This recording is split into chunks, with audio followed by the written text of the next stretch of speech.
دن ہوا،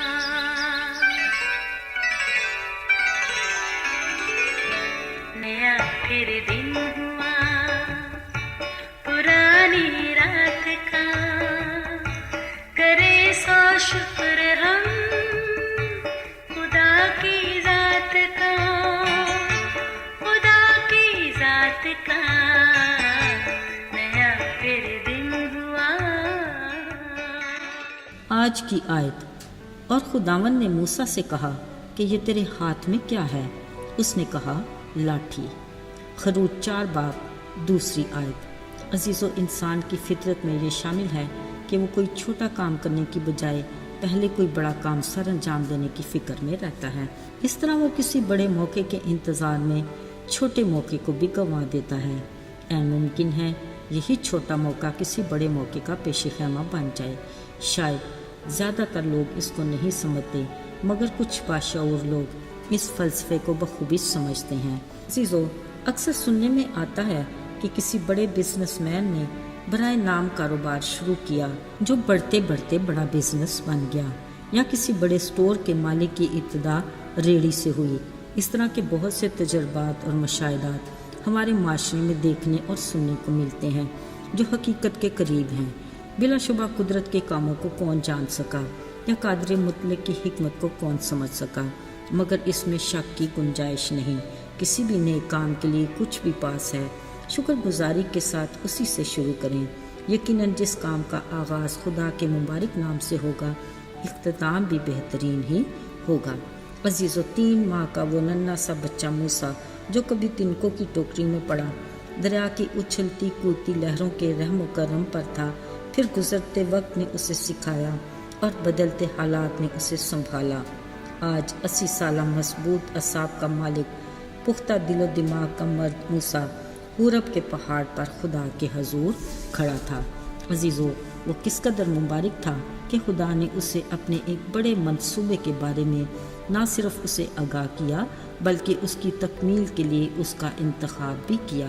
اگرچہ موسیٰ اتنی بڑی ذمہ داری کے لیے ذہنی طور پر تیار نہیں تھا، جبھی اس نے اپنی کمزوریوں کا اقرار بھی کیا، مگر خدا نے کہا، میں خدا ہوں اور میں تجھے سکھاؤں گا کہ تجھے کیا کرنا اور کہنا ہے۔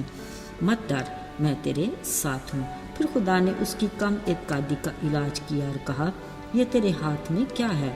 موسیٰ نے جواب دیا، لاٹھی۔ خدا نے اسے یہ لاٹھی زمین پر پھینکنے کو کہا۔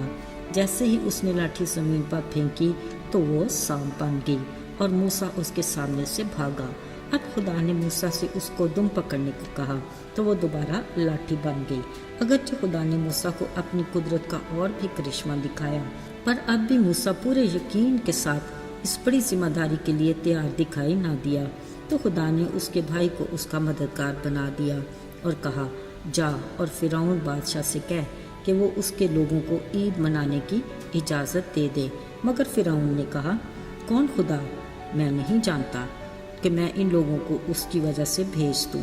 ہاں عزیزو، اس نے سچ کہا، کیونکہ وہ تو آج تک نہ خدا کی قدرت کے کام کو دیکھ سکا اور نہ اس کی عظمت کو سمجھ سکا۔ یقیناً یہ خدا کا ٹھہرایا ہوا وقت تھا۔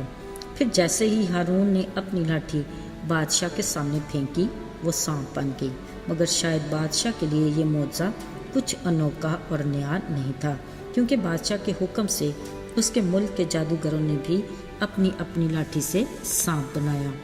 پر اب خدا کی قدرت بادشاہ کے لیے قابل دید تھی کہ جب ہارون کی لاٹھی نے باقی سارے سانپوں کو کھا لیا۔ خیر، یہ تو فرعون کے لیے خدا کی قدرت اور قوت کا آغاز تھا۔ خدا کے کلام مقدس کے مطابق اس نے اور بہت سے معجزات اور کرشمے دیکھے، تب کہیں بنی اسرائیل کو خدا کی عبادت کے لیے جانے کی اجازت دی۔ عزیزو، موسیٰ کی اس لاٹھی نے چٹان سے پانی کے گویا چشمے بہائے اور بنی اسرائیل کی پیاس بجھائی۔ پھر اسرائیل اور عمالیکیوں کی جنگ کے دوران موسیٰ کے ہاتھ میں لاٹھی ہی تھی۔ جب تک اس کے ہاتھ بلند رہتے، اسرائیلی اپنے دشمنوں پر غالب آتے۔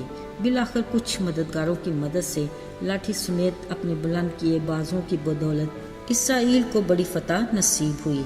عزیزو، خداوند اپنے کام کے لیے انسان کو یہی تلقین کرتا ہے کہ جو تمہارے ہاتھ میں ہے اسی سے آغاز کرو۔ آگے کو میں خود تمہارا مددگار ہوں گا۔ موسیٰ کی طرح آج خدا ہم سے بھی یہی کہتا ہے کہ تمہارے ہاتھ میں ہے کیا؟ ہماری طرف سے خدا کے لیے کیا جواب ہونا چاہیے؟ بلا شبہ آج ہمارے ہاتھ میں خداوند کا زندہ کلام بائبل مقدس ہے، جو ایک مکمل ضابطۂ حیات، کامیاب بھرپور زندگی گزارنے کے سنہری اصولوں پر مبنی الہی ہدایت نامہ، جس سے ہر روز اور ہر قسم کے حالات میں ہم استفادہ کر سکتے ہیں، اور اسی سے خدا چاہتا ہے کہ ہم اس کی خدمت کا آغاز کریں اور اس کے حکم کے مطابق تمام دنیا میں اس کے نام کا پرچار کریں۔ عزیزو، یاد رہے ہمارے ہاتھ کلام مقدس بائبل وہ واحد اور مستند ذریعہ ہے جس کی بدولت ہم نجات کے مفت تحفے کے حصول کے طریقہ کار، آسمانی بادشاہی کی ضیافت کی دعوت اور صلیب کے زندگی بخش پیغام کو گناہ میں سسکتی ہلاکت کے دہانے پر کھڑی انسانیت تک پہنچا کر ہمیشہ کی زندگی کی خوشخبری سنا سکتے ہیں۔ بطور مسیحی یہ ہماری ذمہ داری ہے جس کا حساب ہم سے لیا جائے گا۔ ذرا سوچئے، کیا ہم اس لائق ہیں کہ یسوع مسیح ہمیں یہ کہے کہ آئے دیانتدار نوکر، شاباش، میرے باپ کی خوشی میں شامل ہو۔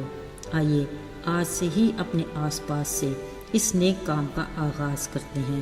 یقیناً خدا ہماری خدمت کے لیے بڑے مواقع بھی فراہم کرے گا۔ آئیے دعا کریں۔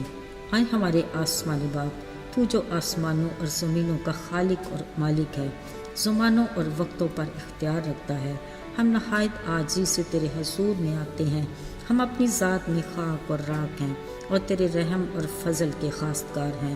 تو جو ہمارا محکم قلعہ اور مضبوط چٹان ہے، ہمیں اپنے میں محفوظ رکھ اور ہمیں خود میں مضبوطی عطا کر۔